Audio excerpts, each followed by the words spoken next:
Welcome back to Jatai Academy. I'm Russell Mays, Director of Content. Today we're going to be doing an in-depth study on how to add layering to graduation, how to keep the graduation from being too thick and overly mushroomy, how to keep it more modern, and it works really well on super thick hair or hair that's really stiff and needs a little bit of pop from some movement. We're going to show you how to add the graduation, where to add it. We're going to show you how to add the layering, where to add it, and how to disconnect everything but still make it look like it's connected. So let's get started. So we're starting here in the nape. I took a center part all the way down to the occipital bone to the mastoid. That's my first flat section I'm working with in the back. I'm taking my Jatai Tokyo scissors. This is the 6-inch version. I like the point on these scissors, and the blade is very, very sharp, but the point is not overly bitey, so I don't have to worry about poking myself if I'm doing a lot of point cutting. Here we're going to take a center section and I'm going to determine if I want graduation or if I want layering. This first section I'm actually going to invert the layering a little bit, so it's going to be a little shorter at the occipital bone and then a little longer towards the hairline.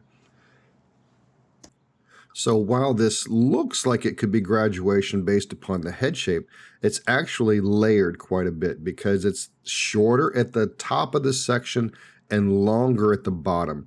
So by layering this first section, especially on these graduated type of shapes, this can make the shape instantly start getting very, very full and very bulky. Now, if I have someone with thinner hair, then that's definitely what I want. But on someone with thick hair or where it's very stiff and doesn't move, by going through and layering this first section, it helps it lay down a little bit closer against the head so I don't build up so much volume. I started in the center, I determined what type of layering I wanted, and now I'm walking my guide towards the left and then towards the right. So the way I do that is I take the center as my guide, determine what my length is, and then add the next section to the left, a parallel section. I comb those two sections into the center and cut, and then I remove the previously cut section, and my new guide is the guide for the next section as I walk all the way over to the left, and now I'm going all the way over to the right. So it's just continuing to take the same length in the center and work that towards each side. I want to try to maintain as even of a balance as I can between both sides. Now here you see me, I'm just going through and just cleaning it up, making sure it's nice and clean. After I finish that, I'll move on to the next section. The next section is going up to 2 flat sections of the head and then to the top of the ear. Now here you'll see the underneath completely drops out, and I'm going to completely ignore that guide and create a new guide. This is where the graduation of the haircut really starts to happen. So whatever angle of graduation I create, you can see here, which is fairly steep, that's going to be what the visual representation of my graduation is going to be. And you can see it's already, even though it's sitting on top of a layered section underneath, it still has that typical classic graduated shape, even though it's less voluminous because the underneath hair has been layered. I'll continue to just walk my guide from the center over to the right, and I'll check each time to make sure I'm building up a consistent flow of graduation from the center out. Try to maintain the same levels of elevation that I was going through and trying to maintain cutting directly on top of my previously cut guide as I start to work around the sides. Give us a thumbs up, click subscribe, and the notification bell to be notified of any future Jatai Academy content. Continuing to take my vertical sections as I walk around to the head, and here's a really good angle to see what type of graduation that I'm putting into it, and I'm just continuing to work this around. This is what you would consider classic round graduation because the shape is round vertically and horizontally. That looks pretty good. So now we're going to continue on to the next 2 flats up into the top of the crown. We're going to move that around to the front of the hairline at the bottom of the recession. Now this section, you can see where my graduation is starting to fall out of my fingers, and then I'm going about a finger length further and cutting that straight up and down. So by cutting that section straight up and down and leaving it a little longer, it really kind of exaggerates the graduated shape, but it doesn't add volume to it like if I was to continue to graduate this shape.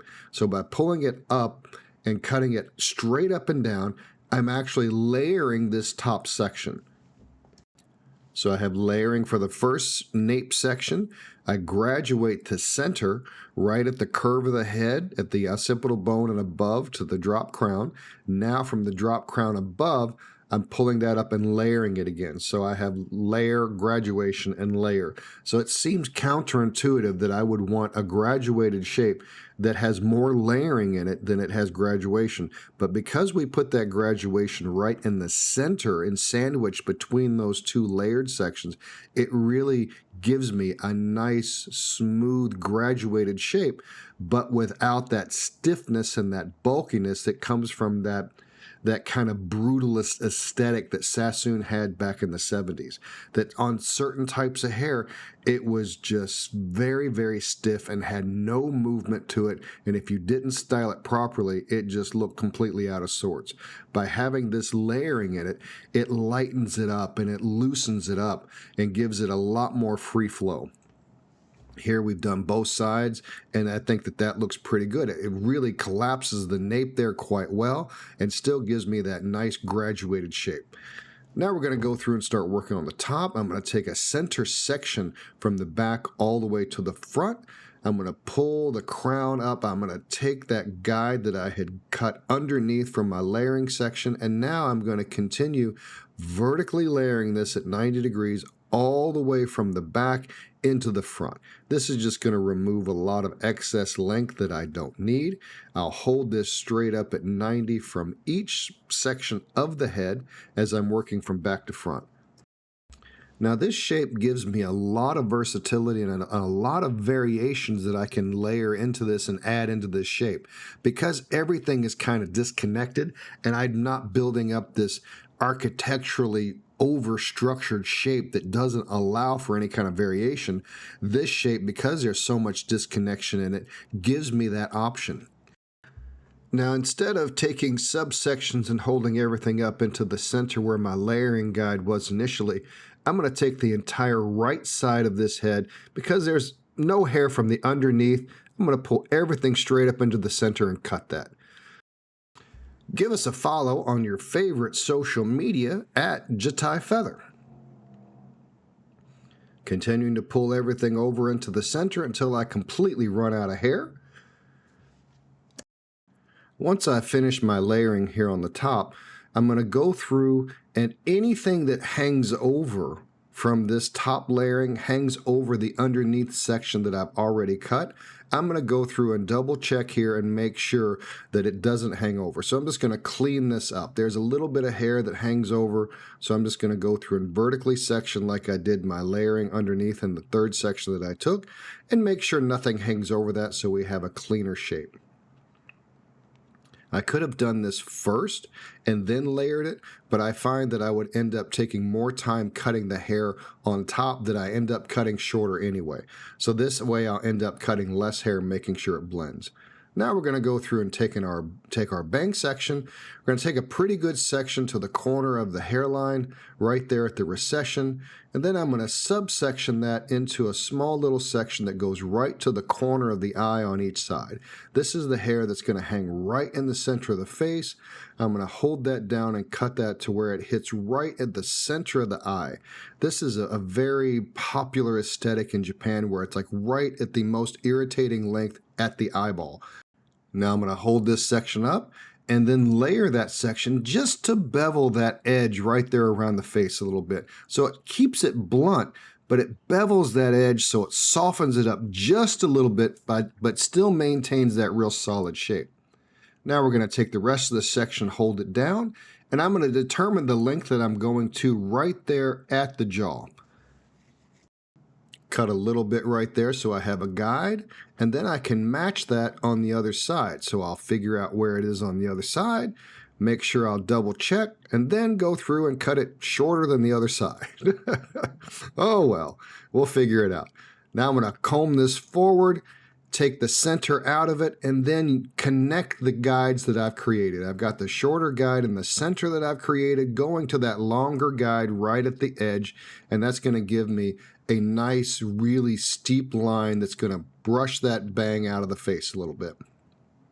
Now we're going to go through and take a real vertical section here right above the ear, hold that down, and I'm going to look at where my little graduated bob was starting in the back, hold this section straight down, and then visualize where I want that to go. Now this is the part here that can really make the shape a little more conservative or a little bit more edgy and soft. I'm going for a little more blunt of a shape, but you could certainly, go through and make sure that this is a lot longer and piecier and a little bit more, Korean in its aesthetic, I think. So now we're going to take the next section down, comb that straight down, point cut that through to make sure that my edge is soft right through there so I have a little bit more flow. And I'm not being real precise with this section. I'm allowing the shape to have some movement to it and some softness and some flow to it. Everything has been real structured in this with blunt lines that I've cut. So right here around the edge where I want a little bit more exaggerated movement, I'm going to go through and soften that up by point cutting it. Now we take our last section, and you see that little corner that just hangs out there between the back and into the sides, and I'll cut that through so we make sure we have a nice smooth blend from our graduation of the back into the sides. Now I'm going to take my feather styling razor, and I have the hot pink version, and then I'm going to add the texturizing blade. So this blade has little guards that cover every other section of the blade so that as I run this across the hair, it doesn't cut everything straight across. It gives me little channels so I can add some texture to it and remove a little bit of weight so I make this softer without necessarily going through and adding deep channels to it like I would if I was to hold this section vertically and cut into it with my regular styling blade. So after I finish doing some sculpture cutting in the back, I'm going to take each section horizontally and just add a little bit of texture to it just to create some more internal variation and to give me a little bit more softening and some interest to it. Now, depending upon the hair, I may do a little bit more, I may do a little bit less. But because I've cut this shape very, very blunt, except for that little bit right in front of the ear, this gives me a still solid shape, but softens it up internally and gives me a little bit more visual interest. I'm really liking the texture that we have there. I think that looks pretty good. Now we're just going to go through and blow it dry and style it. I'm going to use my Dubois high-tech brush to polish everything off, and then a little bit of styling wax after. Well, here is our end result, and I think that we got a really, really nice shape. I think that by going through putting our layering first, our graduation second, then layering on top, it really gives us a nice graduated shape without it being too mushroomy or too stiff or without it looking like, grandma's graduation. It keeps it more modern. And let's face it, most modern haircuts have a lot more texture to it than the stuff from the 60s and 70s that was just overly stiff. So I think that this works really, really well. I like this kind of heavy bang that hits right in the eye and kind of blends into the side. And I think we've got just the right amount of texture to where the bottom lays flat, but we still have a nice little pop here for our graduation. Please check out the Zatai Academy. There's all kinds of fantastic information on there that will make you a better hairstylist and barber. Also, let us know what you'd like to see in the future. Thank you so much for watching, and we'll see you next time.